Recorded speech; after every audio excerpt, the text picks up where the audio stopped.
नमस्ते दोस्तों, आपका स्वागत है हमारे YouTube चैनल पर।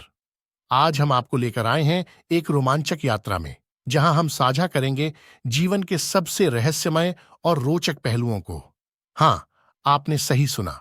आज हम बात करेंगे मानव जीवन के विकास के बारे में। तो चलिए जानते हैं वैज्ञानिक और धार्मिक किया कहते ही मानव जीवन के विकास के बारे में। हमारे मस्तिष्क में या आम चर्चा में अनेक प्रश्न जन्म लेते रहते हैं, जिसमें कुछ के उत्तर परीक्षणों या साक्ष्यों के आधार पर सिद्ध होते हैं।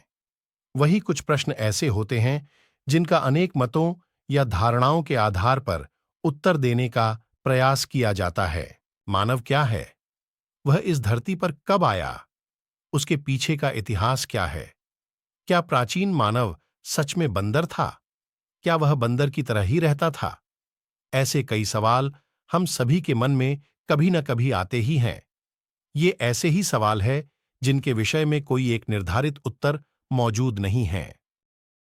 ये कहा जाता है कि जिन सवालों का उत्तर विज्ञान के पास नहीं होता है, तो उन सवालों का उत्तर दर्शन के आधार पर भी देने का प्रयास किया जाता है। ऐसे में इन सवालों का न तो विज्ञान और न ही धर्म के पास कोई निश्चित जवाब है, क्योंकि इन सवालों की अनेक व्याख्याओं में मतभेद बना ही रहता है। विज्ञान अपना तर्क देता है और धर्म का अपना तर्क है, पर अनेक तर्कों और व्याख्याओं के बाद भी बार बार इन सवालों का सटीक उत्तर ढूंढने के प्रयास जारी हैं। ऐसे ही कुछ सवालों से संबंधित वैज्ञानिकों और धर्म के तर्कों और व्याख्याओं को जानेंगे। हम पहले ही स्पष्ट कर दें कि यहां हम वैज्ञानिक दृष्टिकोण या दार्शनिक दृष्टिकोण जो अभी तक प्रचलित हैं, उनको आपके सामने रखना चाहते हैं। हमारा मकसद किसी दृष्टिकोण को सही बताना या किसी को गलत बताना नहीं है। एवोल्यूशन, क्रम विकास क्या है? जैविक आबादी के आनुवंशिक लक्षण में पीढ़ी दर पीढ़ी कुछ न कुछ परिवर्तन आते रहते हैं। पीढ़ी दर पीढ़ी होने वाले इन परिवर्तनों को क्रम विकास या क्रम उन्नति कहते हैं। धरती पर जीवन की उत्पत्ति कब हुई? मानव धरती पर कब आए? बचपन से आज तक हमने एक बात अनेक बार सुनी है, और वह यह है कि हमारे पूर्वज बंदर थे। इस धारणा में आगे कहा जाता है कि हमने खुद को समय के अनुसार विकसित किया है। हम चार्ल्स डार्विन ने इसकी व्याख्या करने का प्रयास किया है। चार्ल्स डार्विन की एक किताब जिसका नाम on the origin of species bye means of natural selection है, 26 नवंबर 1869 को प्रकाशित की गई थी। इस किताब में थियरी ऑफ एवोल्यूशन नामक एक अध्याय है। इसमें यह बताया गया है कि समय के अनुसार बंदरों के व्यवहार में परिवर्तन आने लगा, अर्थात समय के साथ साथ बंदर भिन्न भिन्न स्थानों पर रहने लगे और भिन्न भिन्न तरीकों से जीवन यापन करने लगे। इस कारण बंदरों की आवश्यकताओं में भी परिवर्तन आना शुरू हो गया। इस किताब में बताया गया है कि बंदरों का एक समूह पेडिडीडीएच पर रहता था और एक समूह जमीन पर भी रहने लगा। जमीन पर रहने वाले बंदरों के समूह में समय के साथ अनेक परिवर्तन आए, जैसे वो 2 पैरों पर चलने लगे, अपने दोनों हाथों का उपयोग करना सीखने लगे। ऐसे ही समय के अनुसार खाने की पूर्ति करने हेतु शिकार करने लगे। फिर समय के साथ ही आग जलाना भी सीख गए। परंतु ये सब परिवर्तन कुछ समय में ही नहीं हुए थे। इन परिवर्तनों को होने में हजारों वर्षों का समय लगा। मानव विकास वह प्रक्रिया है जिसके अनुसार मानव ऐसे प्राइमेट से विकसित हुआ है जो प्राइमेट अब विलुप्त हो चुका है। प्राणीशास्त्र के तथ्यों के अनुसार हम होमो सेपियंस यानी मनुष्य 2 पैरों पर चलने वाली प्रजाति है, जो पृथ्वी पर लगभग 315,000 वर्ष पहले सर्वप्रथम अफ्रीका में विकसित हुई थी। मनुष्य जमीन पर सीधे चलने वाली प्रजाति हैं। अब हम एकमात्र जीवित सदस्य हैं जिन्हें अनेक जूलॉजिस्ट्स होमिनिनी के रूप में निर्देशित या संदर्भित करते हैं। आर्डिपिथेकस, ऑस्ट्रालोपिथेकस जैसे अनेक जीवाश्म मौजूद हैं जो ये सिद्ध करते हैं कि हम अन्य होमिनिनी से लाखों वर्षों पहले से थे। ये सिद्ध करने के प्रमाण है कि हम और हमारे पूर्वजों ने गोरिल्ला से लेकर विलुप्त हो चुके ड्रायोपिथेकस के साथ मिलकर पृथ्वी पर रहे हैं, या कहे कि मिलकर पृथ्वी को साझा किया है। अतः इन तथ्यों के अनुसार कह सकते हैं कि हम और बंदर जो अभी इस समय में मौजूद है और जो कुछ विलुप्त हो चुके हैं, किसी न किसी रूप में एक दूसरे से जुड़े हुए रहे हैं। मानव विज्ञानी और प्राणी विज्ञानी दोनों ने ही इन तथ्यों को समय समय पर स्वीकार किया है कि हम और विलुप्त हो चुके होमिनिनी और हम वानर जीवित और विलुप्त हो चुके दोनों किसी न किसी रूप में एक दूसरे से संबंधित हैं। चार्ल्स डार्विन ने कभी ये दावा नहीं किया कि मनुष्य बंदरों से बना है। हालांकि उनके समय में कुछ ने ये बात दबाव या जोर देकर कही है कि मानव बंदरों से बना है।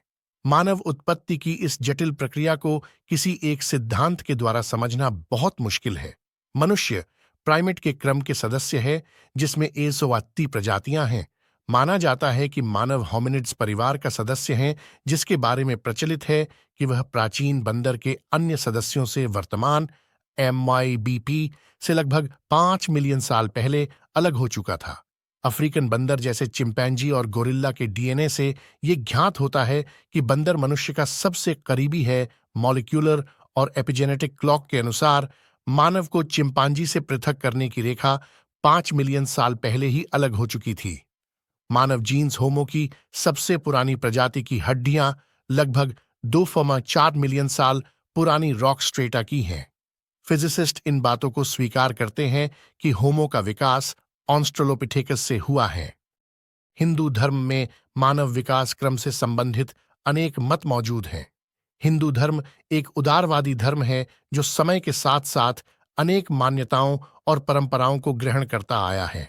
यही कारण है हिंदू धर्म में मानव विकास से संबंधित अनेक अवधारणाएं मौजूद है, जिनमें कुछ वेदों से ली गई है, तो कुछ ब्राह्मण ग्रंथ से, कुछ पुराणों से, तो कुछ दार्शनिक तथ्यों पर आधारित हैं। हिंदू धर्म की मान्यता के अनुसार मानव की उत्पत्ति स्वयं भगवान ब्रह्मा के द्वारा की गई है। हिंदू धर्म कुछ ग्रंथों में उत्पत्ति और विनाश के क्रम को समझाया गया है। हिंदू धर्म की मान्यता के अनुसार ब्रह्मा, विष्णु, महेश ये त्रिमूर्ति जीवन के चक्र को निर्धारित करते हैं। मत्स्य पुराण के अनुसार ब्रह्मा ने सबसे पहले ऋषि मुनियों को बनाया। अतः ऋषि मुनि ब्रह्मा द्वारा बनाए गए पहले मानव थे। पुराणों में उल्लेख किया गया है कि ब्रह्मा ने अपनी शक्तियों से देवी शतरूपा माता सरस्वती को बनाया था। आगे ब्रह्मा और शतरूपा के मिलन से एक मानव का जन्म हुआ, जिसे मनु नाम से जाना जाता है। मनु ने कठोर तपस्या की, जिससे उसे अपनी पत्नी अनंत की प्राप्ति होती है। ये मान्यता है कि शेष मानव जाति की उत्पत्ति मनु और अनंत से हुई है। भागवत पुराण में भी मनु और अनंत की संतानों के जन्म का उल्लेख मिलता है। प्राचीन संस्कृत संहिता का लेखक मनु को माना जाता है। ऋग्वेद मानव उत्पत्ति से संबंधित एक अलग मत प्रस्तुत करता है। इसमें ब्रह्मा के 5 पुत्रों से मानव उत्पत्ति के विषय में बताया गया है। ईसाई मान्यता के अनुसार भी मानव जाति की उत्पत्ति भगवान द्वारा की गई है। बाइबल के अनुसार भगवान के शरीर से एक परछाई ने जन्म लिया, जिसे एडम नाम दे दिया गया। अतः धार्मिक मान्यताओं के अनुसार यही कहा गया है कि मानव जाति की उत्पत्ति ईश्वर द्वारा ही की गई है। मानव उत्पत्ति अत्यंत जटिल प्रक्रिया है। इसे ऐसी एक धारणा के द्वारा समझना आसान नहीं है।